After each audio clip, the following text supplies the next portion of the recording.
And you guys led me to where I'm at now, which is on fire, more confident than I've ever been in my entire life. I wouldn't say my external world, it's gotten better, but my internal world is just on fire. That's the difference.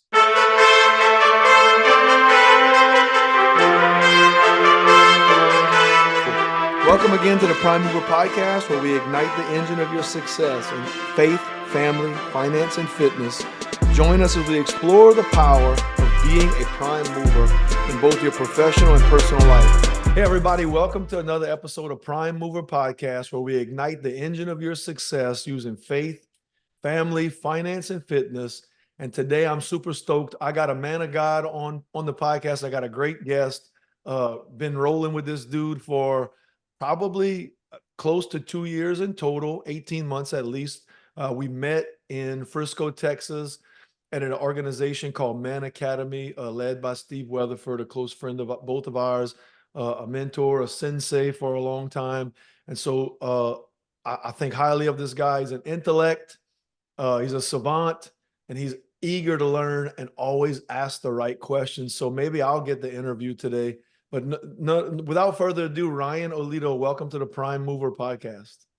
Thanks, bro. And yeah, you have no choice but to get interviewed. So that's not an option for you.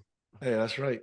So, hey, look, Prime Mover. We like to start every episode. The reason why it's called Prime Mover, I'm actually obviously in the engine and generator business, but what a prime mover means to me is the first person, the first energy person who shows up, the energy bringer, the energy deliverer, the thermostat. You know, I like to use the analogy of when they develop a community out in the middle of nowhere, the first equipment that shows up to get the ball rolling is the prime mover. And so in life, you run across people who I believe are prime movers, and I believe you're one of them, man. So I guess in short, like hearing that, what does prime mover mean to you? Like, what does being a prime mover look like in life? Yeah. I would say one of the four pillars, right? Faith, finance, family, fitness. To me, if you're on a daily basis moving the needle in one of those four areas, you're a prime mover. And that could be anywhere from reading a verse from the Bible all the way to giving 150% in your business. To me, that's a prime mover. You don't have to go full throttle every single day, but as long as you're being intentional in one of those four areas, I think you qualify as a prime mover. And those are the people I want to be around. Absolutely, bro. So that's why you're here. I only bring prime movers on the episode. So, man, just in, I guess take your time, but 3-4 minutes. You don't have to give a full blown testimony, but tell the people watching a little bit about who you are and kind of your story on how we met and what it's done for your life and just getting around those kind of prime mover people. How's it affected you? I don't know how you want me to sum that up in 3-4 minutes, but I'll try my very best. So I saw in the show notes, this was one of the questions, right? Who am I? And I last night, I jotted some things down in a notebook. I started coming up with, I'm an insurance salesman. I'm a real estate investor. I go to the gym a lot. And I sat there, I said, what in the, that though, okay, that's what I do. That's not who I am.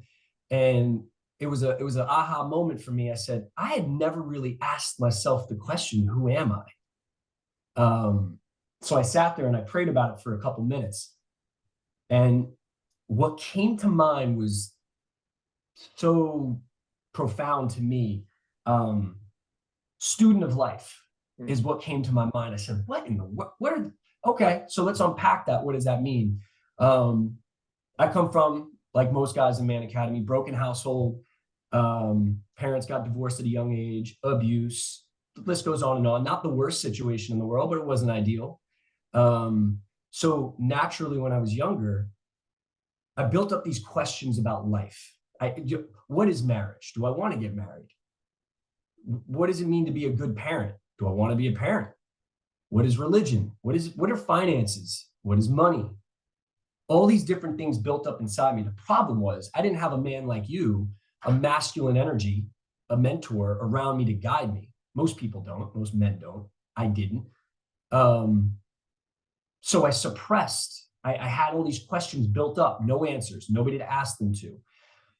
So it lit this fire in me at a young age to go out and find those answers. The problem is, in the beginning, I was looking for those answers in the wrong places and got me in a lot of trouble. But to speed through, I would say around age 24, 25, I said, enough's enough. Who can answer these questions? I don't have access to these people. I come from nothing. And so I started picking up self-help books. I said, all right, these authors are going to be my mentors. So for the next, till this day, I still learn from people like yourself, the Patrick Bet-Davids of the world, the Ed Miletts, all these different people that I look up to. I study them. That led me to faith, interestingly enough. Self-help books led me to faith. Faith led me to Man Academy, led me to you guys. And you guys led me to where I'm at now, which is on fire, more confident than I've ever been in my entire life. I wouldn't say my external world, it's gotten better, but my internal world is just on fire. That's the difference.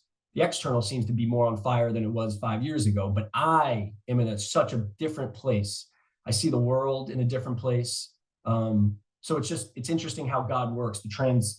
Everything happens for a reason, right? I didn't have anything when I was younger for a reason, and it led me to here. And the same fire that I have, the curiosity, the student of life, if you will, I'm just a walking, talking, pure curiosity. I learn from guys like you. I want to know what it takes to run a successful business. I want to know what it takes to be successful in marriage. And I didn't have any of that when I was younger. I didn't grow up around any successful people in any areas, maybe a little bit of money, but that's probably the least important of the pillars, if I'm being honest. So, I walked into that Man Academy room a year and a half ago, 18 months ago, and I saw pure possibility. I saw men that I didn't know existed on planet Earth, as ridiculous as that sounds. And I saw 19 of them. I didn't see one guy and I said, that's possible. No, I saw 19 killers of just crushing it, the way they talked about their wives, the way they were intentional with their kids, the way that they were grinding for money, the fitness. I said, I want some of what they're having. And that's what I did. So who am I? I'm a student of life. I'm a computer system just downloading from people like you, trying to learn, getting the edges of all the important areas in my life. Yeah. Bro, first off, I got goosebumps thinking about everything that you just said. And I don't know how long that took, probably 2 minutes, but that's as good as it gets. I wrote down so many notes. I was filming on my cell phone, just some of the small stuff. Like you mentioned PBD, Ed Milet. And so if you go back to the intro, one of the things I said, I was a savant. I called you a savant. I don't know what the Webster's definition of a savant is, but what I call as a savant is exactly what you said, a student of life. Somebody who can take the smallest nugget and filter out the good from it, store it, learn from it, apply it to life, and then move on to the next stage of learning. And while some areas, guys, like I know even guys listening to this are going to be like, man, that's like drinking from a fire hose. But a savant can take all the information in, really lives out the 2 ears and 1 mouth, listen, retain, apply, and move forward. And I know you're a big time reader, and and so you've got a lot of your education around books, but I know I'm a product of being in the atmosphere or in the wake or draft of other dudes. Like you said, 19 killers. I don't know that I've definitely told the story like you have, but probably from a different perspective. But hearing it from someone like you, who I look up to, and I feel like I bled and cried with, it's just different, man. It hits different. And so when I said savant, you just summarized exactly what I mean by a savant. But I mentioned PBD, Ed Milet, you mentioned that. And some guys probably don't have no idea who they are. And I would be willing to bet, and because I follow them and study them so much, if you ask them, what's the one thing that makes you different, or what advice would you give to someone? It's being a student. Listen, learn, apply, change the way you think. So you said, I started reading self-help books because I wanted more out of life. It led me to faith, which led me to my people, my tribe. My Man Academy was the first time you've done anything like that. Same here. And then ultimately that set me on a path of where I'm on fire. Inside, my physical body's in good shape. I got a great career. I've got investments going on. I'm checking boxes. But if you're anything like me, um, there's still the constant search for meaning and purpose. And so you and I had a great conversation off, not recorded, the other day out of the blue. And that inspired me for this podcast was, man, I want to get Ryan Olito on. He's younger than me. He's in a different stage of life than me, different season, but there's somebody out there that's his age that's going through, man, I'm checking the boxes, I'm doing the things, but I'm still struggling to find my purpose. And it's different to hear that perspective from somebody in it versus somebody like a PBD, a Ed Milet, who has found their purpose per se, I would assume. So talk a little bit about that. I mean, like, how can someone, if I'm looking for my purpose and I want to read and start from reading and retaining knowledge, would you be able to walk somebody through that process? So the best, let me preface it with this, and you already alluded to it. I'm still in process of figuring out what my purpose is, but I know I'm the closest I've ever been today than I ever have been. Amen. The best advice I had ever gotten, and we discussed this with a life coach that I work with. He said, or I had asked the question, how does one find their purpose? And of course, that's one of the most loaded questions you could pop. It's personal, right? But the best way that I've heard to figure it out is what lights you on fire conversationally or when you're in it, you're in that so-called, what the professionals call flow state, where you could, an hour feels like a minute, or maybe it's reversed. A minute feels like an hour. Like time flies. When you identify those areas, and there could be multiple. For me, there's multiple areas where I feel on fire. I feel like I'm in the flow state, in the zone. Then you can begin to, you narrow it down. Okay, these are the 3 things that I really am on fire about. Okay, then you could go, what brings out the best in me? What are some things, if you tied it to books, what do you read? What topics are you just attracted to, right? Everyone has those books they pick up and they're zoning out every half a page, or they're listening on audio and they can't pay attention. Those topics are probably not where your passion is, where your purpose is. But when you read a book and you finish it in 2 days, you're onto something. It may not be specifically that, but I guarantee you it's in that realm. Your purpose is in that realm of whatever you read, something in there. You need to analyze what it is that lights you on fire. And then you go deeper and deeper. And that's student of life. We discussed it. For me, I've gotten deeper. I've realized these conversations, the ones we're having right now, that's where I feel on fire. I love to learn, right? Yeah. But what does that mean? And you got to dig deeper into that. What can you do with that? How can you serve? And that's what you leave it with is, okay, let's find your purpose, or let's start to dig into those areas which light you on fire. Where do you feel the most confident to serve the world?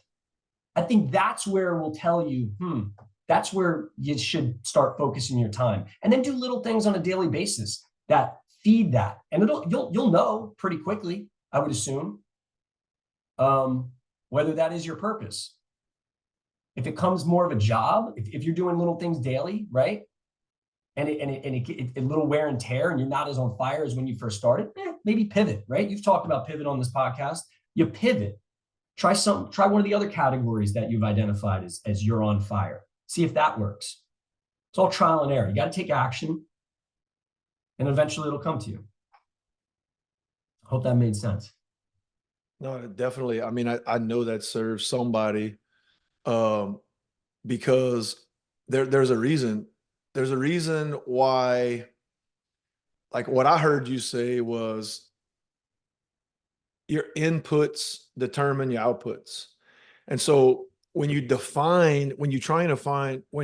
are me or anyone else is trying to find their purpose on what lights them on fire or what kind of keeps you motivated, the first thing is really defining what do you want your personal life, your professional life, your financial life, your family life, and your faith life. What do you want it to look like? What does the fruit look like?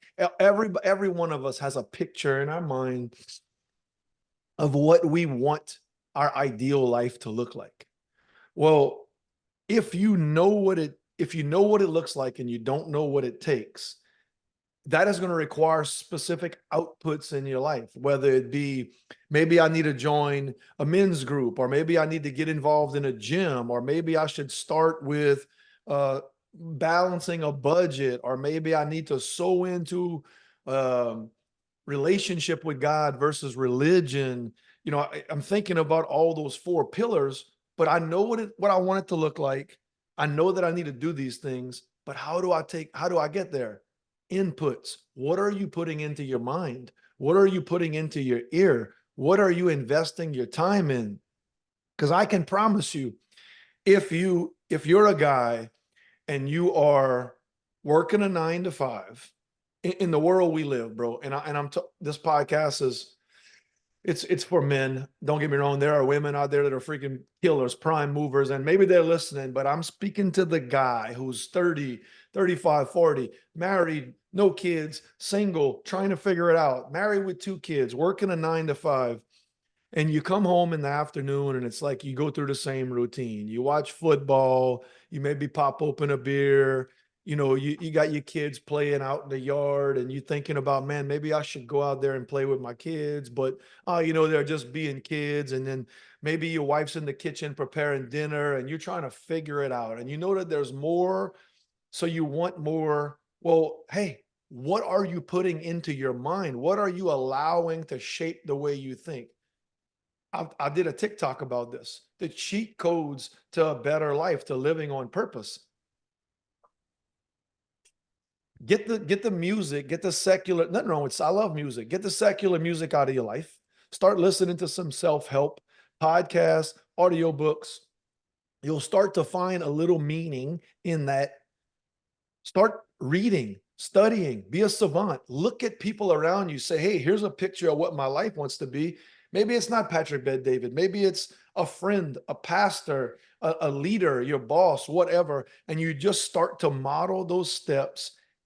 And here's the kicker. Who are you surrounding yourself with?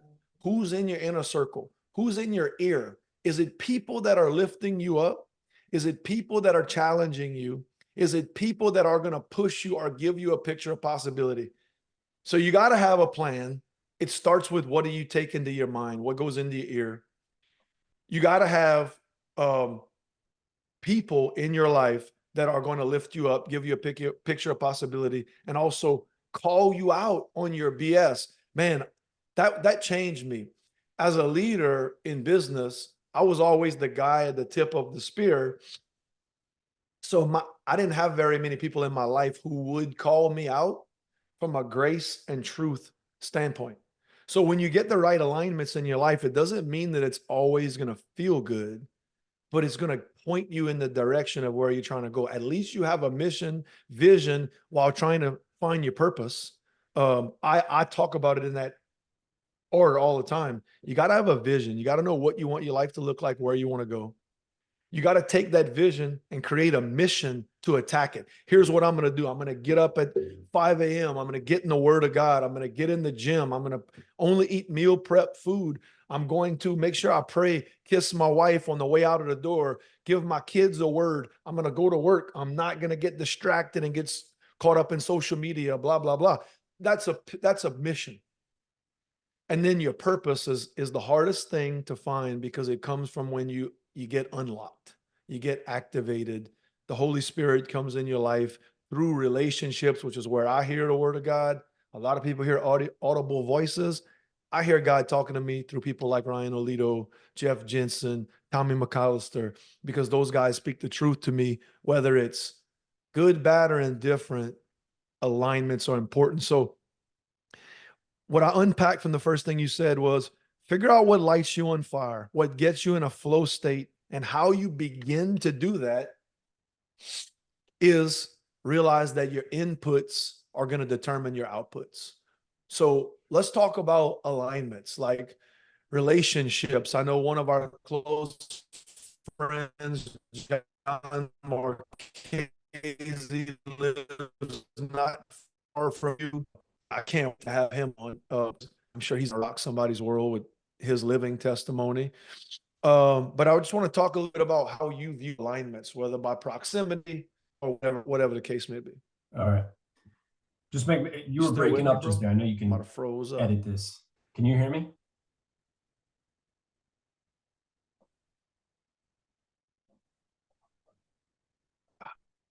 Hang on, Ryan. Sure. Hang on. Yeah, I can hear you now. You just froze up. I can edit out the your service on the bottom left. You're good to go?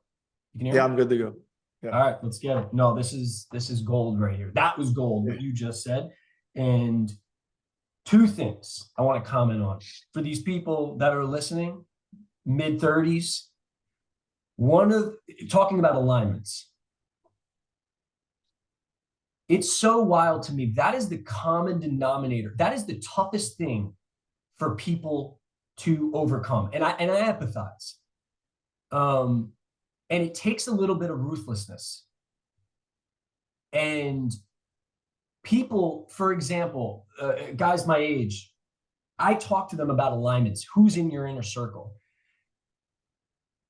And they'll ask me, what's going on? I say, this guy's doing, he's going to the club. He's having, cheating on his girl, all this different stuff. Why do you still allow that in your life? Yeah. Well, it doesn't affect me. I've been friends with him for a decade. What am I going to do? Stop talking to him? To me, you know what that says? I don't want it bad enough. That's it. And I'm not saying that you have to cut people out of your life completely. Stop giving them your time, right? Stop picking up the phone and being available on Friday nights.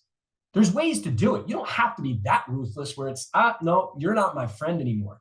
People think that that's what has to happen. It doesn't. Slowly back out the door. Do an Irish goodbye. Unless you want to be that ruthless, that's up to you. That's the best way to do it, is cut it. But if it's somebody that's been with you for a decade or more, it's probably not the right way to go about it, because maybe you could come back into their life at a later stage and, guide them. But in the meantime, if you are that naive to think that that person having an affair or that person going to the club, and because you're not having an affair and you're not going to the club, that doesn't affect your life, you guys should stay friends, because you're that naive to think that doesn't affect you in a negative way. And that is the most common. That is, for me, I know you said it starts with putting things into your mind. Then it comes alignment. I think you're right. I reversed it. When I had, when the light bulb went off for me when I was in my early 20s, before I got into books, before I found Jesus, for any of it, the first thing I did was cut ties with the group that I was rolling with. And that, to this day, was still the best decision that I have ever made. I was still the same person. I was still the same POS. But when those people aren't rubbing and giving, influencing your life, the things that happen because of that, it's profound, right? If your heart, it all starts with your heart too, because you could be a crappy person, you could have crappy character, break off from those friends. You're going to attract the same POS friends in a different area. So you need to make sure that your heart's in the right place. Cut ties, get out of that circle. It's going to be lonely. Alex Hormozi talks about this. That is a very lonely moment when you cut ties with people you've been rolling with, and then you're trying to quote unquote find your new tribe. If you think they're going to show up at your doorstep day one, you're going to be disappointed. So you need to be confident in yourself to go through a very lonely period, which I did. When I started cutting off people in my mid-20s, all the way up to Man Academy when I found my tribe, that was 5 years, man. That's a long time to really not have a group of people to roll with. But I said, you know what? I don't care. I'd rather be alone than rolling with these other people, So you're 1,000% right. It's your alignment. There's going to be sacrifice. You said it. It's going to be painful, But we all know, anyone that's read any type of self-help book, it all comes with pain. It's not rainbows and butterflies. You got to go through the pain to get to the good stuff. Always. Always. There's never an easy road, unfortunately. So you got to be willing to sacrifice to get to that alignment. And one more thing I wanted to elaborate on. You asked me, what would I tell somebody in their mid-30s, something, if they're looking for their purpose? This was profound to me. Two things. One, the people that are closest to you, mom, dad, girlfriend, wife, best friends, ask them, what are the top 3 best things, best qualities about me that you see? People that have known you for longer than 5 years, ask them, what are the 3 best things? And if you really want to get into self-help, ask them, what are the 3 worst things about me? They'll give you the honest answer. But I guarantee you one of those 3 things are going to lead you closer to your purpose, right? So that's one practical example or recommendation. The second is pray about it. Because when you pray about it, I mean, I know you said this, God doesn't speak to me, but he shows me signs. When the day I started praying about showing, asking him to show me my purpose, maybe a week later, Josh Kraft, who led the Man Academy 18 months ago, the first time I've ever heard this in my life, I said, Ryan, you ask phenomenal questions. I'd always ask good questions because I was always curious. But because I wasn't praying about it, I wasn't aware of it. That was the sign. That's what led me, okay, there's something to this student of life thing, right? And ever since then, now I hear it all the time. It's like that car analogy. When you never see a red BMW. Once you buy a red BMW, they're everywhere. It's the same thing. So pray about it. Ask him to show you. He will. And you just got to be aware enough, right? So I think those come, ask your friends, ask people close to you what you're good at, pray about it. I guarantee you'll be on your way to finding it. In his time, not yours. It could be a decade. Again, these things take time, but always in motion is what I would say. Dude, I took down so many notes. Like, I thought that was gold, what you said, in exchange with what I started with about inputs determining your outputs and then finding the right alignments. We're both products of that. But we did it in 2 different orders. And so you talked about, I went 5 years before I found people that I even thought were possible. And so, getting to the center of yourself, that's a power move. It's a prime mover podcast. We're talking about being a prime mover, about walking in power and walking in authority. So I want somebody out there listening to imagine that you went through this process of, I'm going to get to the center of myself. So I'm going to eliminate the relationships in my life that are no longer serving me. I am going to develop a vision for who I want to become and what do I want my life to look like.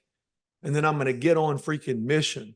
I'm not going out to the club on Friday nights. I'm not going to freaking buy fast food every day on DoorDash or whatever the case is. And that could be from a physical standpoint. That could be from a financial standpoint. But eliminating the ability and willingness to eliminate people from your life, even if it means I'm all I got left, that is getting to the center of yourself. So peeling back all these layers, and then you do things like that. I believe my wife and I had dinner with an amazing kingdom couple last night, and we had this conversation. I believe God says, you move and I'll move. A lot of people get caught up in, God, you're praying about it first. Bring friends into my life who are gonna help me, who are gonna provide a possibility for me. But yet you haven't taken the steps that you can take to usher those friends in. You're not gonna find those friends when you live in a life of the lost. So you have to peel back the layers that aren't serving you from a relationship standpoint, from an intake standpoint. Visualize who you want to become. What do you want your life to look like? And then I believe God will put the people in your life who you need to elevate you to the next level, because you are moving. You are getting in rhythm with what he has for you. You are not just sitting stagnant and feeling sorry for yourself. You are going through the mission process. You know, I've never been in the military, but I can tell you that military, when they have a vision on what they're trying to do, they develop a great mission strategy before they just show up guns blazing. Like, I'm pretty sure anybody who knows anything about the military would agree with me on that. Like, oh, we were going to go take down this terrorist. We're not just dropping bombs, bro. Like, we got intel. We've studied our target. We know the terrain. We know the landscape. We know the perfect time to deploy resources. That's your mission. Well, you're not going to go through life alone. I think there's I don't know if it's a Chinese proverb, but I think it says, if you want to go fast, go alone. If you want to go far, go together. So that's what I want to do in life. I want to go far. I want to absorb and apply into my mission everything that God has for me, everything that God has for Ryan Olito. We do this together. And then ultimately we get to a point where we maybe could find our purpose. But you're never going to wouldn't you agree? You're never going to find your purpose in life if you're just a wandering generality. Like, if you're just kind of trying to figure it out all the time versus saying, okay, here's a picture of what I want. This is why vision boards work so well. You know, it's 2024. Going by magazines and cutting out pictures for a vision board. Hey, man, there's freaking apps for that stuff. But I can promise you, man, if you don't know what you want your life to look like, you're never going to develop a mission to get there. And so I honor you for getting on mission. Now we go to purpose. Now we go from, I'm doing all the things, I'm checking the boxes, I'm believing that I'm living the life that God has for me. Let's step into the purpose part of the conversation. Let's circle back to what you said about what lights you on fire. What lights you on fire?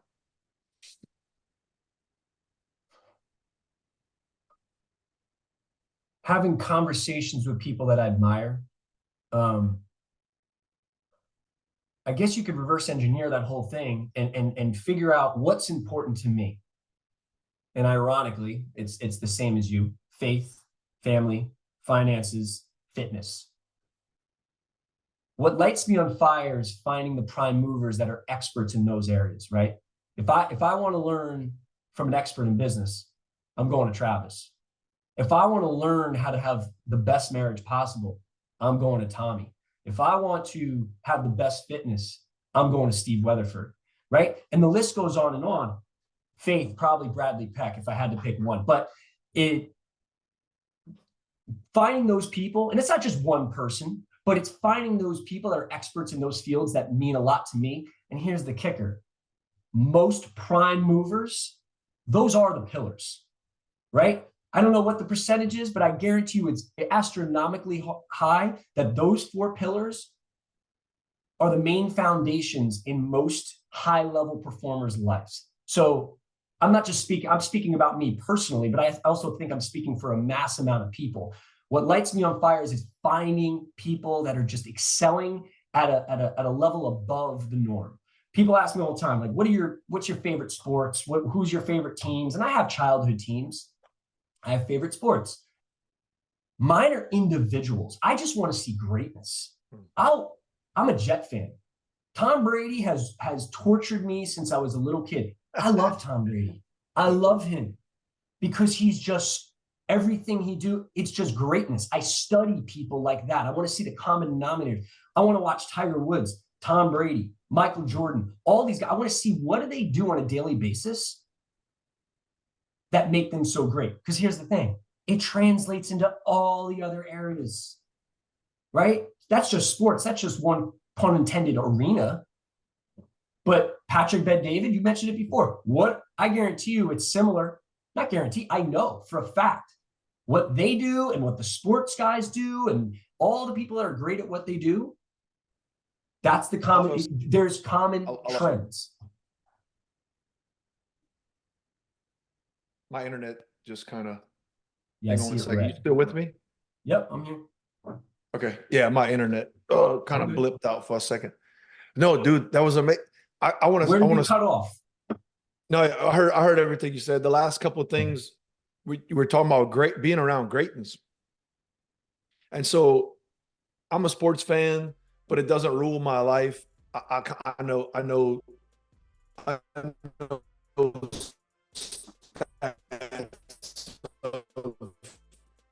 Dang, Wi-Fi is wearing me out, man.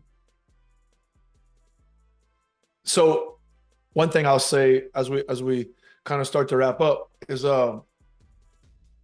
somebody like LeBron. Okay, you mentioned Michael Jordan, who I believe is the greatest basketball player to ever live, but I'm I didn't mention him for a fascinated by reason, by the way. this. I Man, didn't I'm mention sorry. Hang LeBron on, James bro. for a reason, by the way. Why is that? Not a fan? Not a fan? No, not a fan. You Not still not there? that I'm not not that I'm not a fan. Yeah, I'm here. Can you hear me? Yeah. Okay. Go ahead. Not Yeah, that yeah, I'm we're not a good. fan.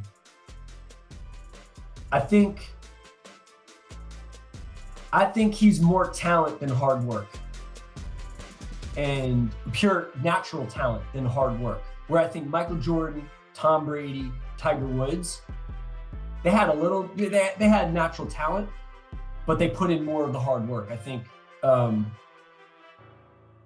admire people like that because most people are not born naturally gifted.